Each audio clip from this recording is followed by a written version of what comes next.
today, and you can use this document to write down anything that you think of pertains to them.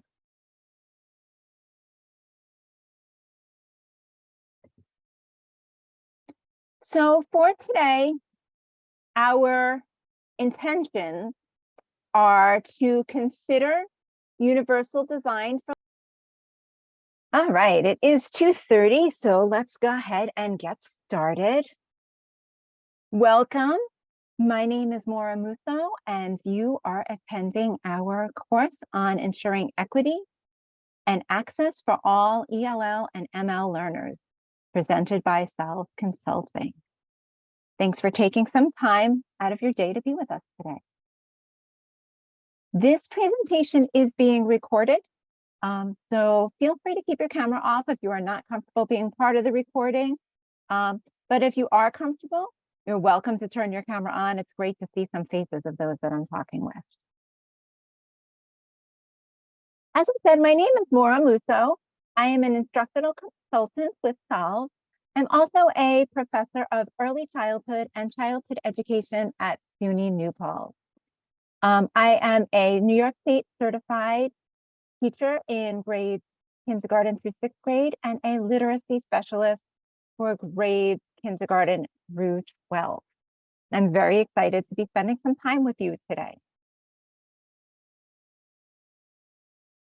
So I just want to take a moment to talk about some norms for our session. I'm going to be very focused on this one for you today, starting and ending on time. In fact, we will end about 5 minutes early today so that you have some time to complete a professional development assessment, a feedback form at the end. So I want to try to fit all of that into your hour that you're taking to be with us today.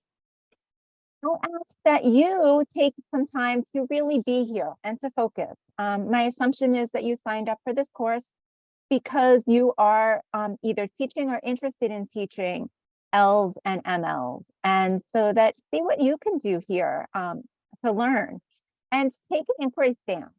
I would love for you to think about your students, the students that maybe you're currently working with, the students in your school, and how what I'm discussing with you today can apply to them. So let's start by just getting to know who you are. In the chat, if you wouldn't mind, type in your name, the grades you teach, and subjects, and some home languages, since we're talking about ELL, some of the home languages of some of the students that you teach.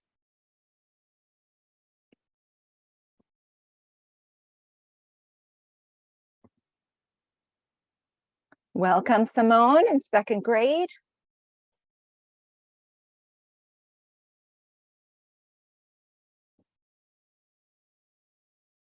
Anyone else want to share who they are or anything about the students that they teach, languages of the students that you teach?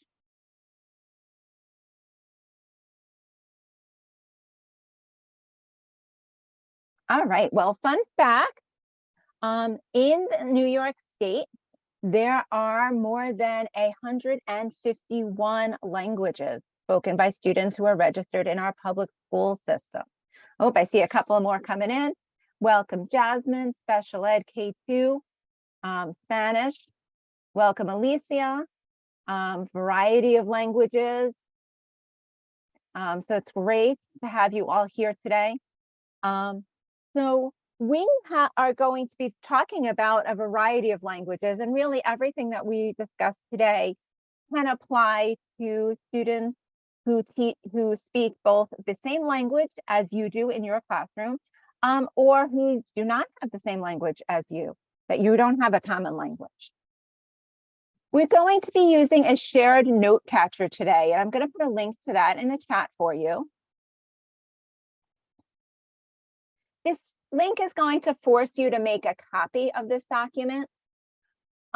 In this document, I have compiled some information from some of the slides that you're going to be seeing so that you kind of have it as a note gathered already.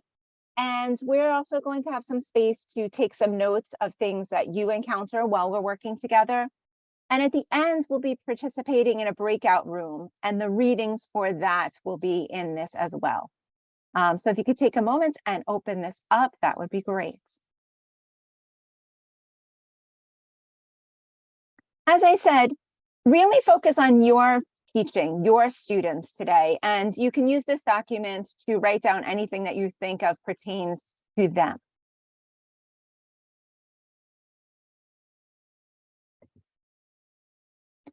So for today, our intentions are to consider universal design for learning guidelines by looking at the research base for practices to engage, represent, and express in multiple languages and ways. We're also going to look at how we can provide equity and access in teaching our ELLs and MLs across learning environments. And we're going to look at some portable practices, some tools for input and for translanguaging. And again, I invite you to keep track of what catches your attention today as you keep your classroom in mind. Some things will just jump out to you about particular students and particular things that you have going on in your classroom.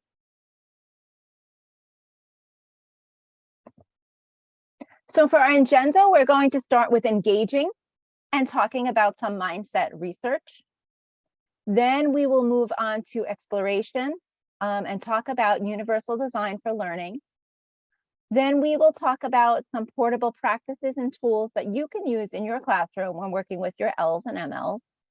And then at the end, we will go to some breakout rooms and do a little bit of a reflection application. So let's jump in with some key terms. Historically, an English language learner was the term that was used to describe students whose home or native language was other than English. And we use the acronyms either ELL for English language learner, or even prior to that, we would use the term ESL, English as a second language. And these were recognized as students who needed support to develop English language proficiency. These terms are now being replaced with another term called multilingual learner, and we'll refer to this as ML. Multilingual learners are students who are developing proficiency in multiple languages. So they're learning English, but they're also our students who are learning their native language as well. So this includes all students who are learning English in our classroom. So throughout this presentation, you will hear the terms ELL, L, and ML used simultaneously. So I want to start by thinking about what's going on in our classrooms with our English language learners. So some of you have expressed in our chat that you are currently working with students who speak languages at home other than English and who are learning English in our classrooms. Today, I want to start with a video about a child in an English-speaking classroom who is not a native English speaker. And as you watch this, I want you to think about if you were observing this classroom. If you were an administrator, a colleague, an educational coach that came in to work with this teacher, and you have experienced what we're going to see in this video, what would your comments be? What would your feedback to this teacher be? What would your suggestions be? If you could just give me a thumbs up in the chat, or let me know if you can hear this. I think my sound is right, but when I hit play, make sure you can hear this for me. Okay.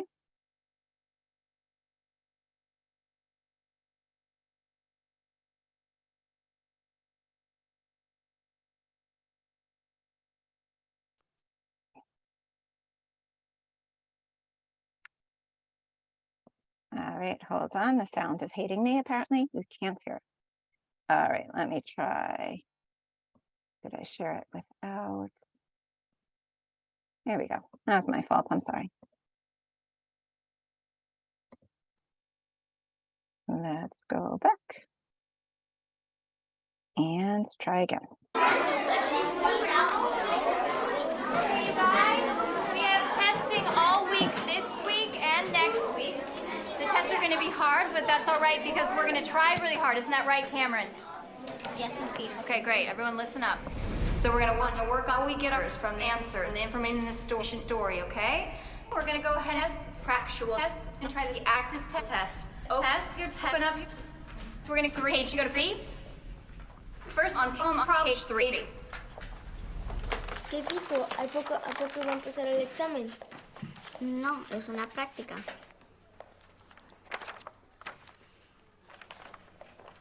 We're going to take notes from the story and we're going to turn it into a math problem and we're going to walk through it together, okay?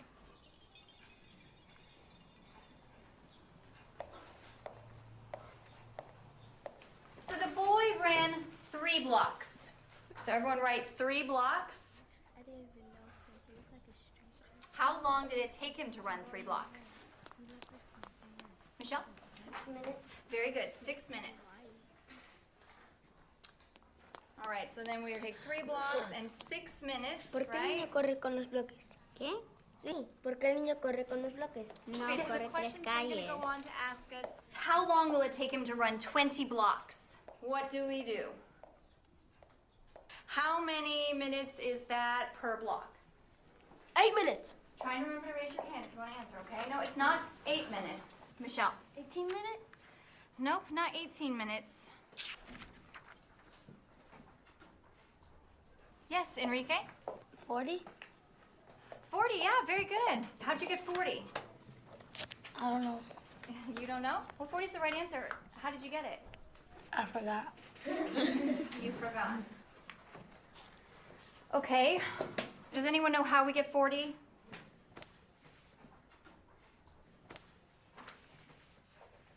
Yes, Moises.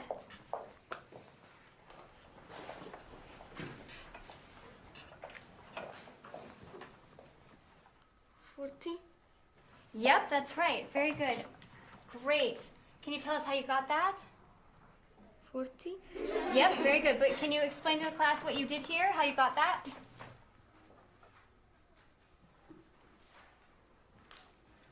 40? Okay, all right, you guys, settle down. I feel so dumb.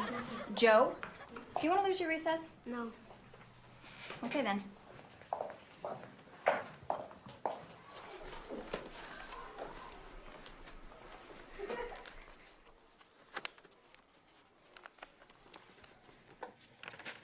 Thank you, Moises.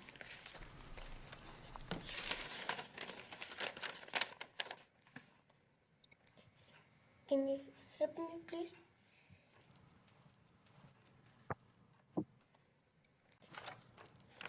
Can you take a walk with me? I don't want you to worry about the test, okay, Moises? Sí, estoy preocupada sobre el examen. La directora Rosa dijo que todavía tenemos que hacer. Just try your best, okay? Do you understand? Not importante. Sí, sí es importante.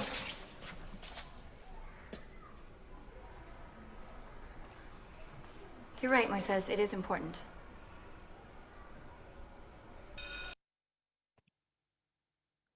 All right.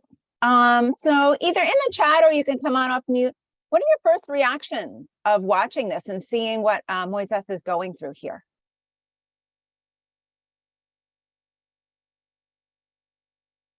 Any thoughts on, how you're moved by his experience, or what you would be feeling if you were the teacher in this situation? I think that this video gave insight to what so many ELL students experience, right? And for Moses, it wasn't lack of ability, I guess, or not being able to complete it, because he did. He just couldn't put it into words, right? So it wasn't lack of knowledge, but more so just the lack of language that he struggled with, because the knowledge was there, but didn't have a way to communicate it.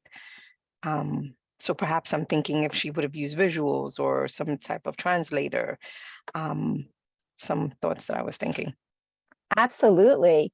Just the fact that the other students in the class couldn't complete this math problem and they understood the language that it was being presented in. Moises must have, a superior level of ability in math, but is not able to convey that because of the language. Yes, thank you.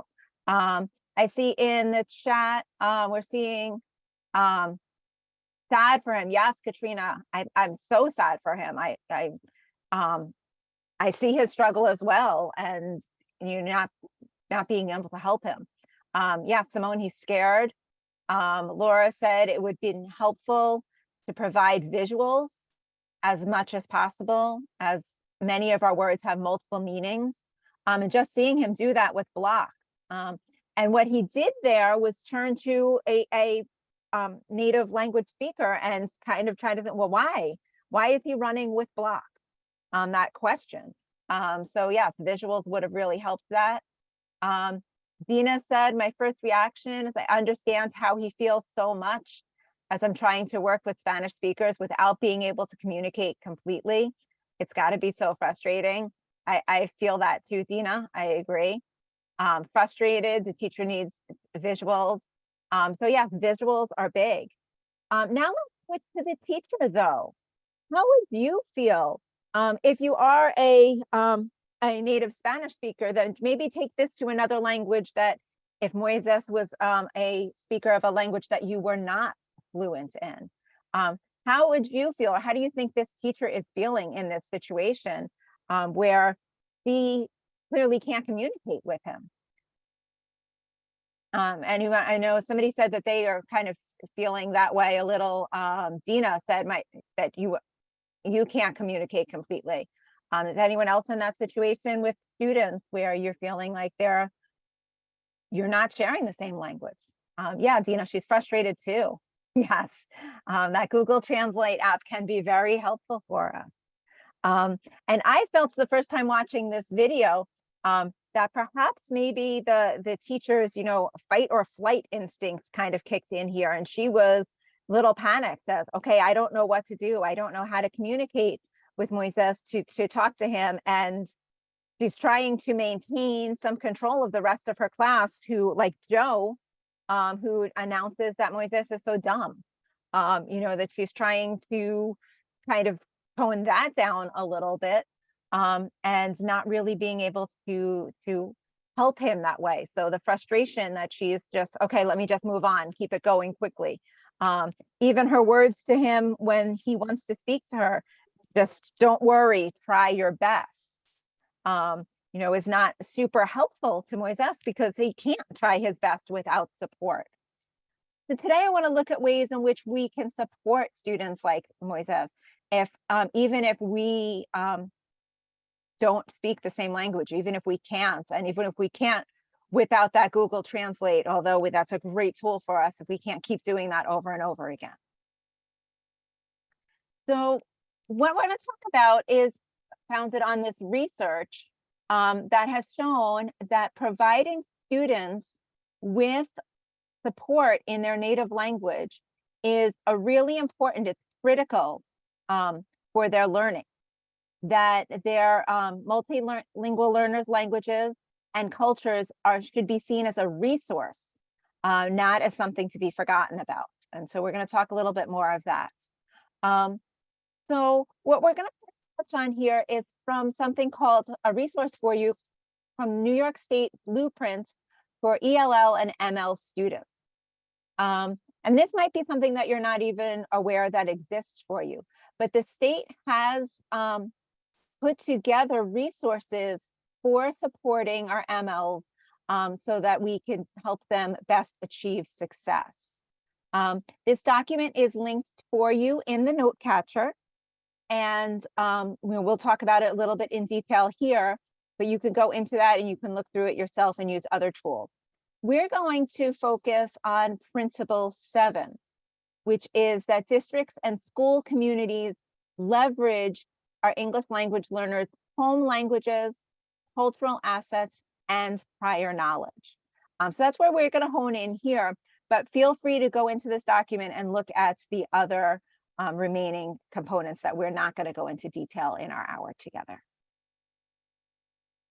So this is from the item 7. And this is talking about the transition that research is bringing us to with how we used to think about our best ways to teach our English language learners and our multi-language learners, and what should we be doing now?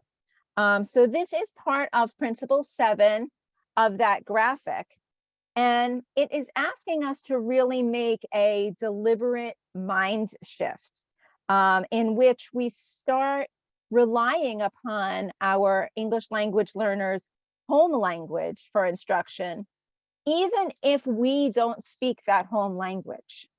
So the ability for us to kind of look at how we can combine these two things and not thinking, oh, these students, they don't speak my language, and so they're at a loss. I'm at a loss. They're not going to be as successful. I'm not going to be as successful teaching them.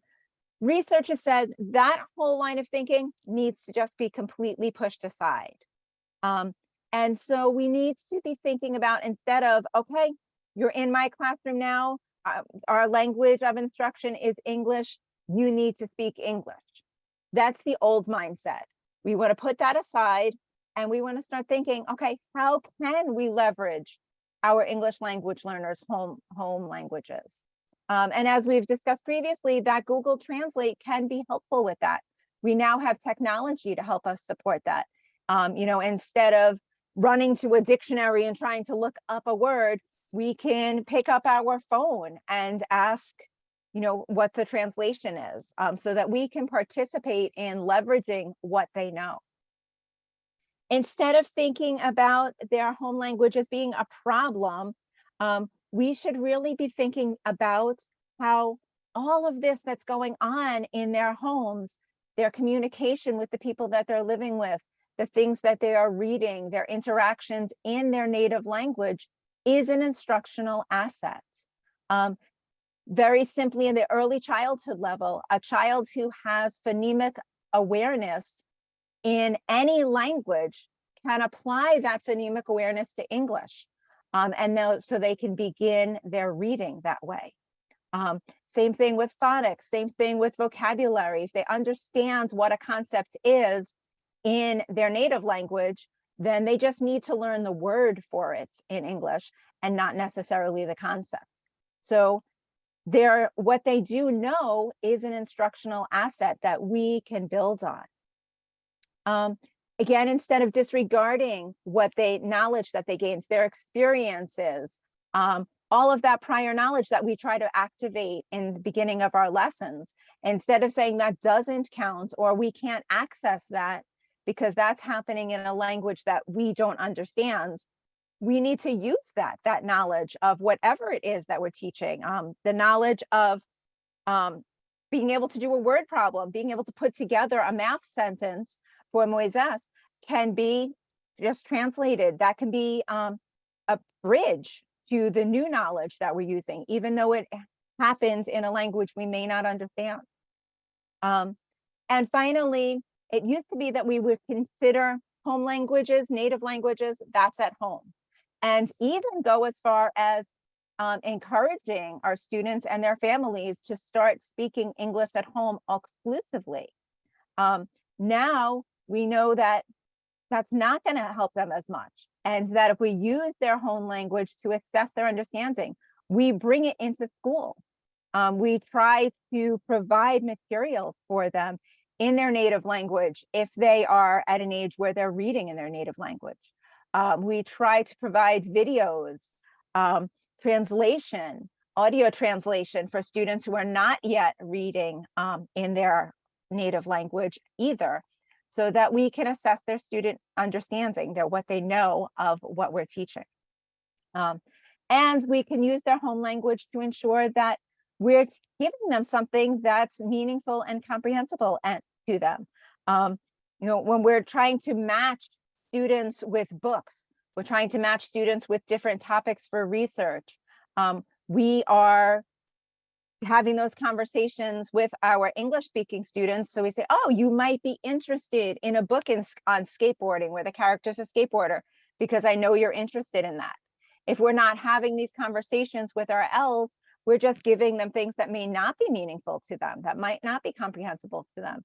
And so again, going back and trying to connect, make that connection, even though it is not our native language, is essential.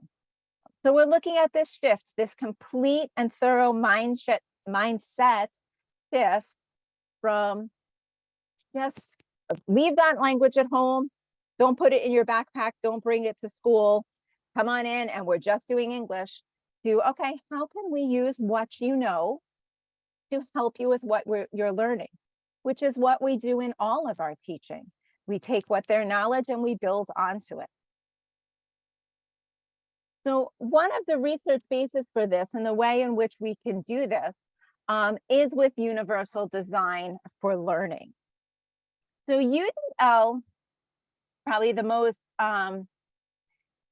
visual component of UDL, is this curb cut picture that you see here. This is kind of where UDL began.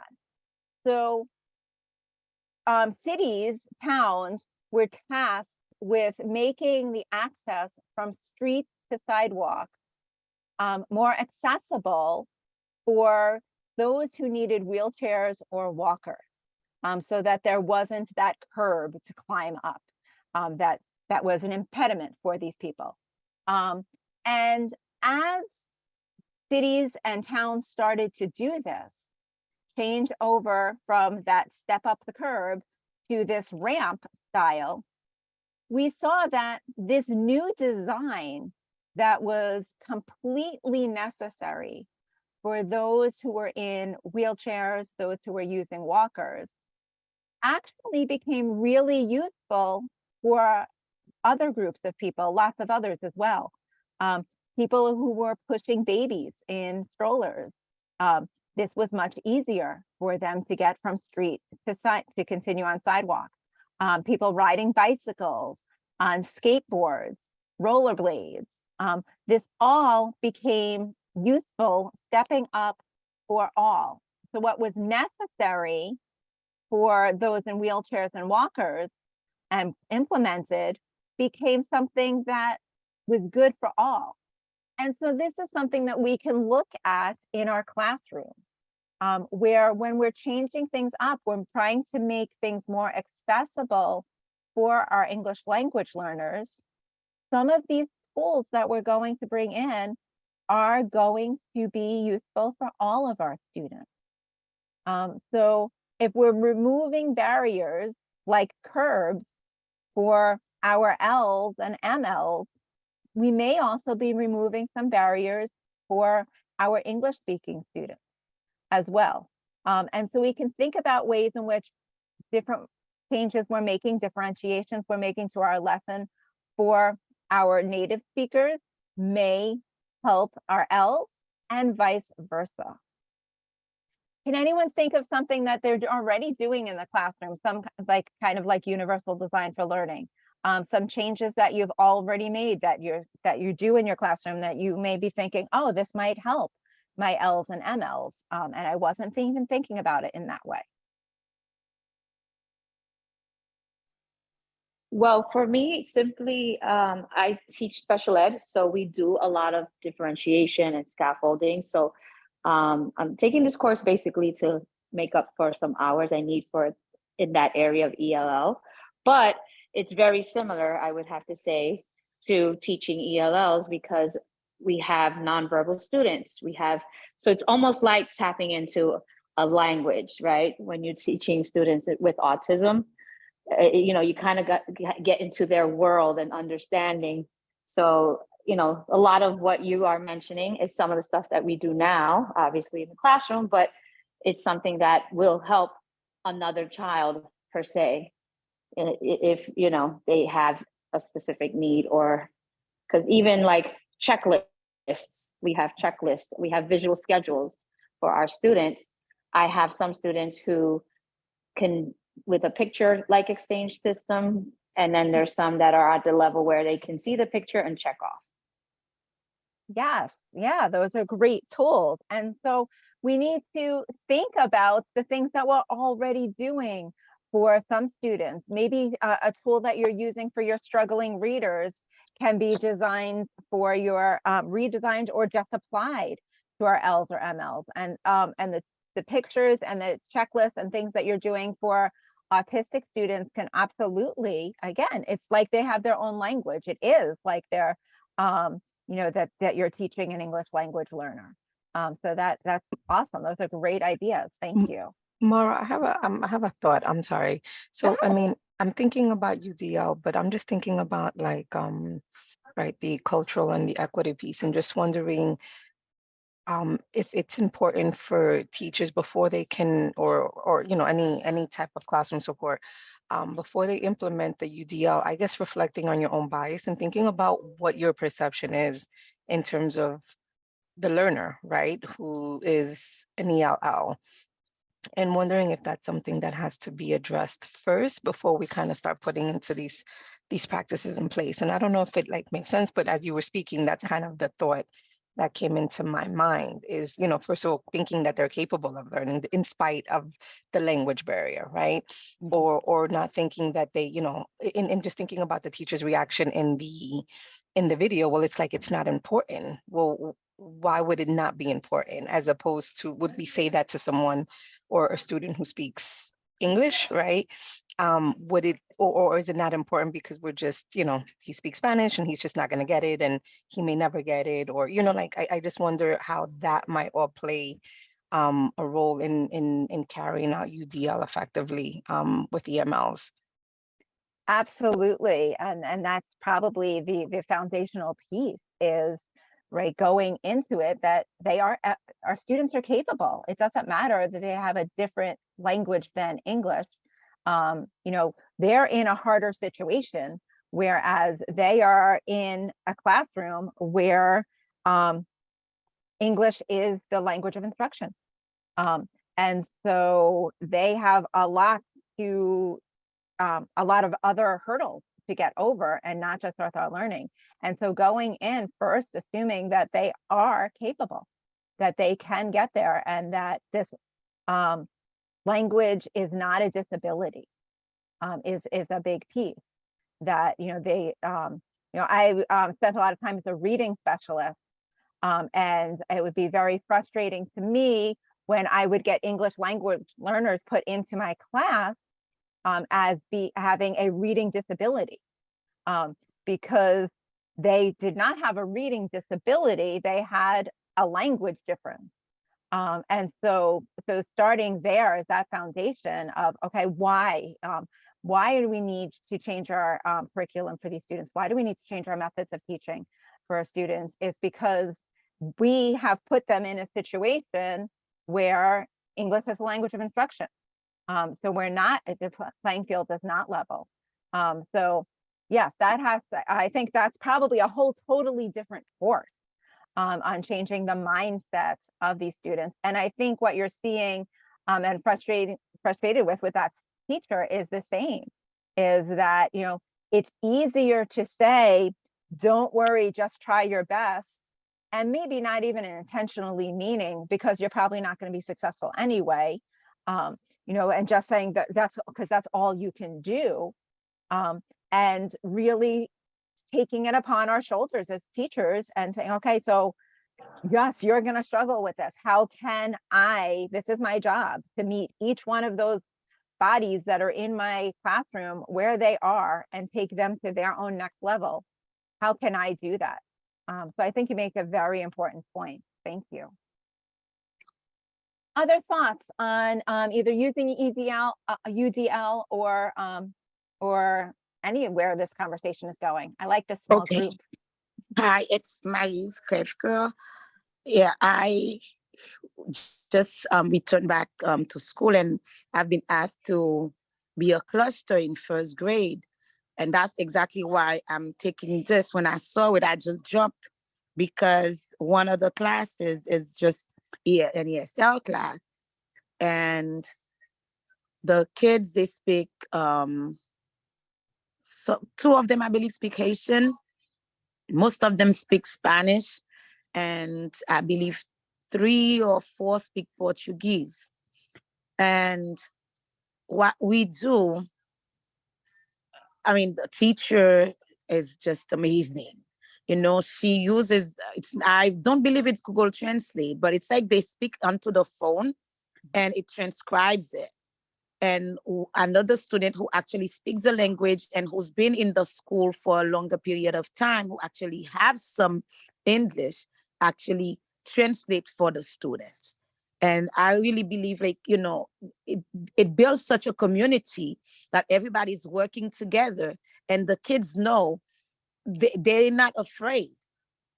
Thank God I speak a little Spanish, so I communicate with them. And when I don't understand, if they're speaking too fast, I just say, okay, you know, slow down, or have another one translate. And then you should see how the ones now they're fighting to translate because they feel that they are recognized, they feel so valued. And that's why, you know, I play on that too, because if one of them is absent, I said, you know what, you were absent yesterday. I was totally lost because you were not here. And let me tell you, that has helped because they have not been absent for a long time because we value what they do. And the fact that you kind of share that they play a role in the classroom actually help. It builds their confidence. And the teacher told me, well, you know what, Miss Kafka, I'm not sure what you did, but they are speaking more. The Spanish speakers are participating more, even with or without, because they feel free to speak their language. And, you know, I just wanted to piggyback on that and just really reaffirm that a language is an asset no matter what. And you should see the difference between the Haitian kids when I'm there, because I'm Haitian and I'm speaking Haitian to them.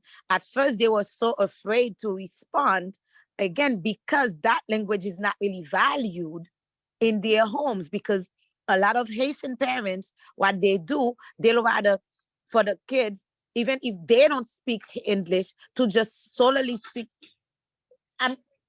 You can hear me? Yes.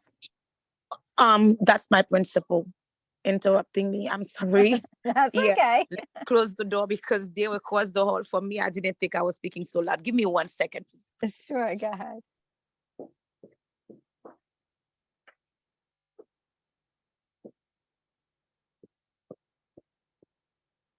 Yes, I apologize for that. Yes. No So what worries. happened? Because a lot of Haitian parents, they'd rather for the children to speak English only. Mhm. So they were afraid to actually even speak up in Haitian until I came to the class and I called their parents and I said, listen, the language, whatever language, there's no language that is superior. This is a myth, and it's way past time that we get rid of that myth because it's a tool to communicate. It Yes, doesn't, there's no such thing as a superior language. There's no such thing. there Because is if not. I'm able to communicate with you, I'm getting my point across. That's all that matters. And we need to value that more and give these kids the freedom to speak. Yes, yes. Thank you. Thank you for sharing that experience. And that is wonderful. And it's so true. That piece. And even what you said, what really resonated with me from what you said was if they're speaking too fast in Spanish, and that you know ask them to slow down. And that also conveys that you're a learner too. And that, whoa, okay, it's not the problem that you don't understand my language. Mhm. It's I'm also not understanding your language, and so help me. I'm not there. That, Slow that's down. Give me exactly what visuals. I say to them. That's exactly, I tell them all the time. I said, listen, English is difficult, Spanish is difficult, French is difficult because we are learning it. We were not born into it. Because I've been learning Spanish forever, ever since I was in Haiti. I always took Spanish in school, and I went to City College. I took Spanish, but I never really had the opportunity to practice. So I thank them every single day for giving me that vehicle, for giving me that the opportunity to actually practice it. Yeah, that's beautiful. That's awesome. Thank you so much for sharing all of that. Oh, Um, thank you for the so platform. that's a great segue. So let's just jump ahead a couple. Oops, wait, let me get rid of him. Okay. So what we just segued to this idea of translanguaging. And so translanguaging involves using our English language learners' full linguistic repertoire, everything that they already know in their native language, and helping them to access the content that we're teaching in schools that way, instead of having a narrow focus on just our language of instruction, which is primarily English. And so this idea of translanguaging, you're probably seeing it done in their classrooms, even if you don't know this term. When a student turns to a native language peer that shares the same home language and kind of just whispers, like, is this what they just said? And in their native language to kind of get that confirmed. We saw this with Moises turning to the person across the aisle from him and saying, why is he running with block? And kind of trying that out. So that's translanguaging. That's kind of using their own language repertoire, what they're understanding in their language, and confirming it. And so this is a big piece that we're seeing that really is important for our students in the classroom, where they're able to have that foundational mindset, where we see that what they already know, what they can do, what's going on in their brain that's happening in one language, in their native language, is still there, is still strong, is still powerful. And now the wall, the roadblock, the hurdle is getting it to the language that we are all trying to communicate in. And so research has shown us that doing this, letting them access information in their native language, letting them have side communications with other native speakers, letting them maybe try to think through something, do work in their native language first, can actually help them speed up not only their acquisition of the content we're trying to teach them, but the acquisition of English. So this is a big new step that we're trying to incorporate in our classrooms. And it sounds like you all are doing this already, which is wonderful. So an example that they give here is just hearing something or reading something in one language, and then writing and speaking in another.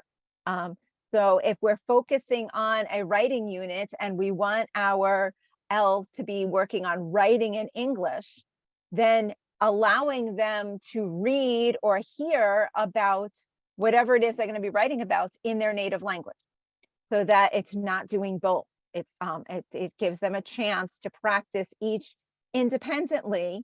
It helps build their confidence, and it helps move them forward a little bit more.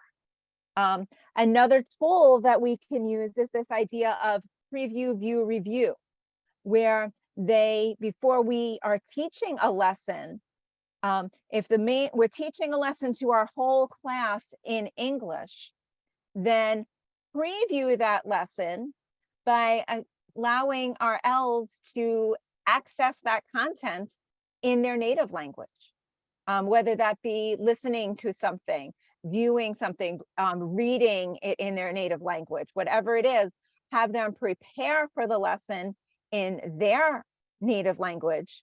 Then the lesson is taught in English. And then finally they review, but they get to review in their native language. So that they're getting both. They're using that home language, what they already know, what they're already confident in. And then they're also getting the instruction in English, so that they can be building their English vocabulary as well. And so doing all of this simultaneously. Again, it's not ignoring that home language. For writing, some tools we can use. This is the idea of how to scaffold writing strategies. Doing read alouds for them, and allowing those read alouds to be accessible to them in their home language. Lots of modeling, as some people have mentioned, using gestures, facial expressions, pictures, visuals. That idea of how we're partnering our students, intentional partnering, intentional small groups, maybe putting first language peers together in the same group, providing them with sentence starters for their writing. So it's not the entire sentence that they have to think about. They just have to fill in things. So if they're responding to, how do you know this about a character? I know blank because blank. And so they just have to fill in those blanks then. Background knowledge, spending that time, that extra time before teaching, before having them write something, connecting to what they already know, accessing that prior knowledge, their prior experience, what they know from other things they've read, written, learned, seen, experienced, having them that accessible to them, again, in their native language, if we want them to be doing it in English after. Graphic organizers, and graphic organizers can be translated into multiple languages so that they can start with a foundation. I think I mentioned visuals before, but visuals for them. And then again, circling back to that use of first language, not leaving that first language in the backpack, in the coat closet, and being, nope, you're done with that for the day. Bringing that in and helping that support their learning, what they're doing each day. So I want to take some time to just a few minutes of having you just talk in smaller groups. So on that note catcher, I have some reading for you. And what I'm going to do is I'm going to send you out to breakout rooms. And I want you to just take a look at the categories that correspond to different stages of UDL. Engagement, representation, and action and expression. Just do a brief look over of these readings, scan the information, and then just in your breakout rooms, share some of your ideas with the people that are with you. I'm not going to put you into specific breakout rooms. Everybody in room 1 shows engagement, 2 representation. I'm just going to put you in random breakout rooms. So just when you go to share, just say, so I did a little look over of representation and here's what I'm thinking. Okay. We don't have a whole lot of people here today. So we'll break these down. Hold on. There we go. We'll put you into some rooms. About 3 to 4 people for a room. So we'll take about 5 minutes to just go do some chatting in our rooms and then come on back, okay? You should see a thing pop up on your screen saying you're invited to join this room. If you have a problem, just let us know and we can help you get there, okay? And I'll bring you back in about 5 or 6 minutes. All right, you should be getting a thing to join your rooms.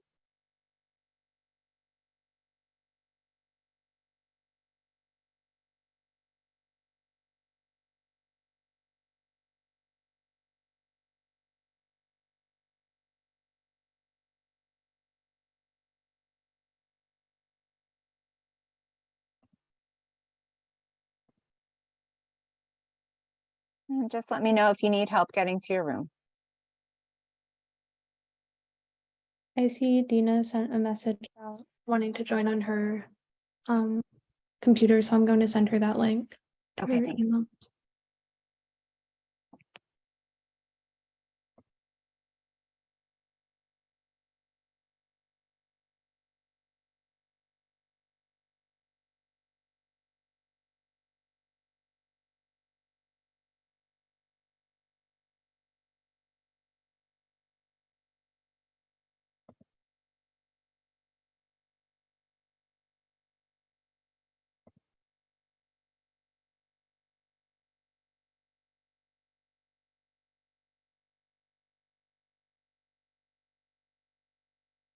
Hi, Iris. Give me 1 second. I'm just going to assign you to another room, so you should get another pop-up.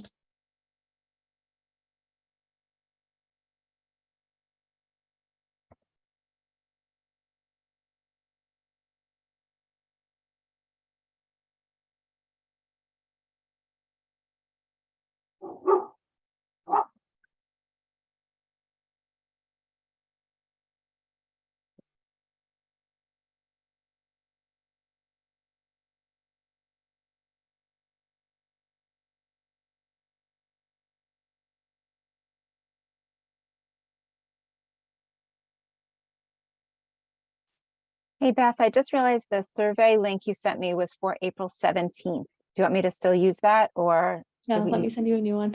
Okay. Sorry. Or just put it in the chat when they come back for me? Perfect. Thank you.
Welcome back. We'll just take a minute to let everybody get back from their rooms.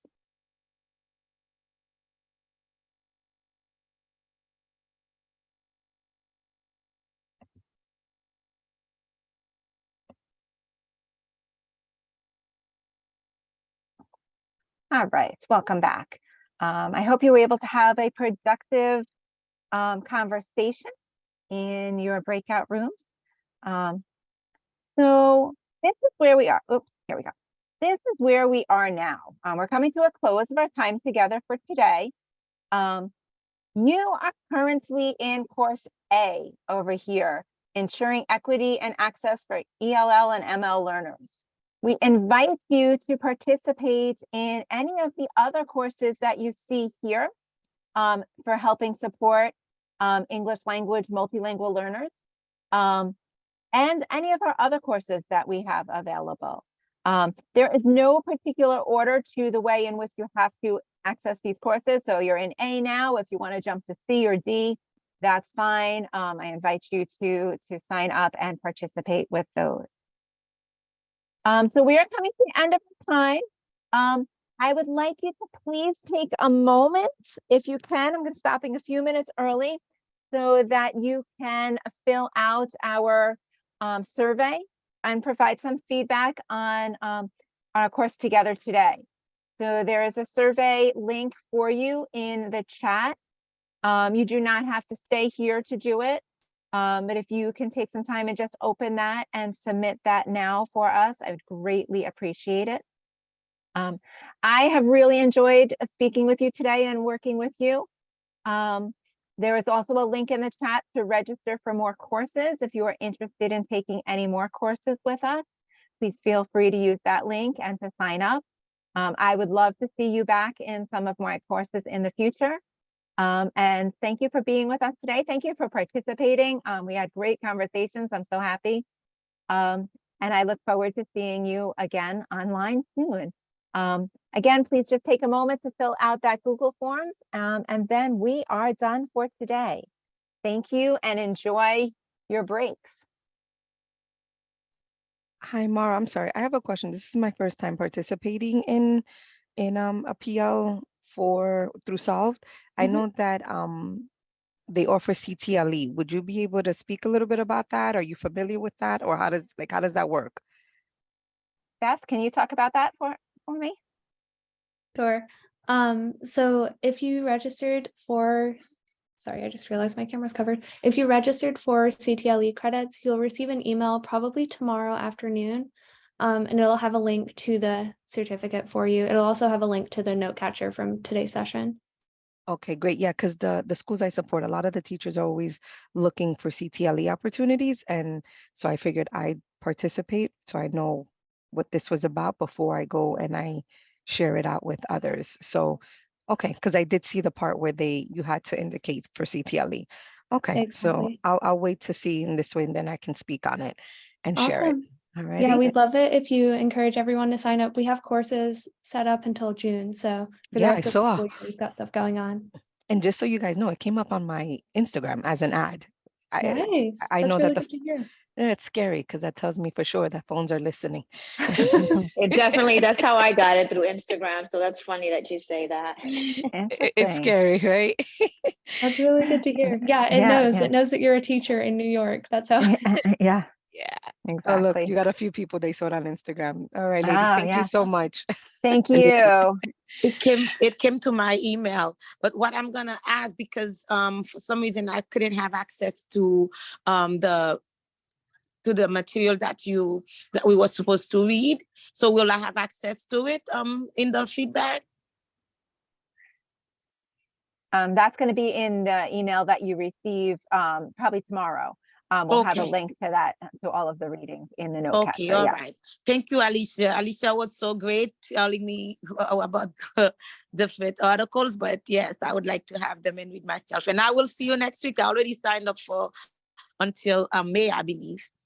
Awesome. Yes. Great. Well, I look forward to Yes, seeing and you I'll again. definitely share it. This is really great. I love the platform. It was not, I mean, I noticed 29 people when I came in, it was 16. So, Yeah. and everybody, you offered the opportunity to talk, and that's always great. You know, sharing ideas. And I always believe that we're online, that we can be meeting from all over the place. So thank you for the opportunity. I will see you in 2 weeks. Awesome. I look forward to seeing you again. Have a great week. Okay. Okay, bye-bye. Enjoy your break. Bye-bye.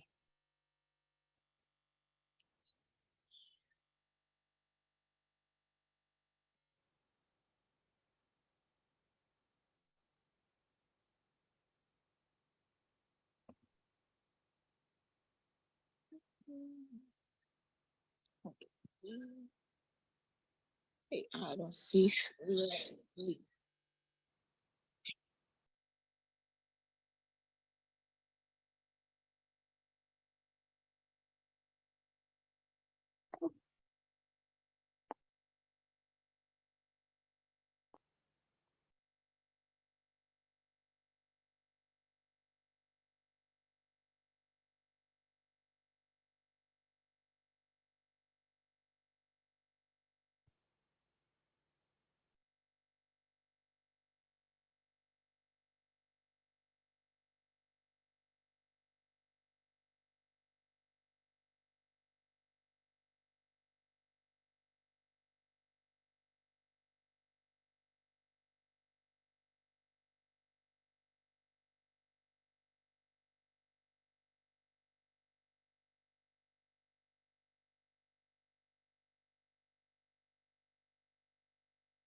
Mark, Catherine, any questions for us? No, it was great. Thank you so much. Thank you. Thanks for being here. Okay. Perfect. Oh, Wow. well, that was good. It was a smaller one today. It was, but they were really, well, some of them were really talkative. That was nice. I was like, okay, let me fast forward a couple of slides because Yeah. Sometimes Right. you have to. yeah, that was great. It's nice to hear from them. Yeah, It is. Yeah, it's better than like crickets when you. exactly. I thought at first, because like at first there weren't a lot of people here and it was crickets when I was just like, put your name in. I'm like, okay, so you're not all really here. But yeah, no, it worked out. Perfect. Yeah, it was good. All right. I do not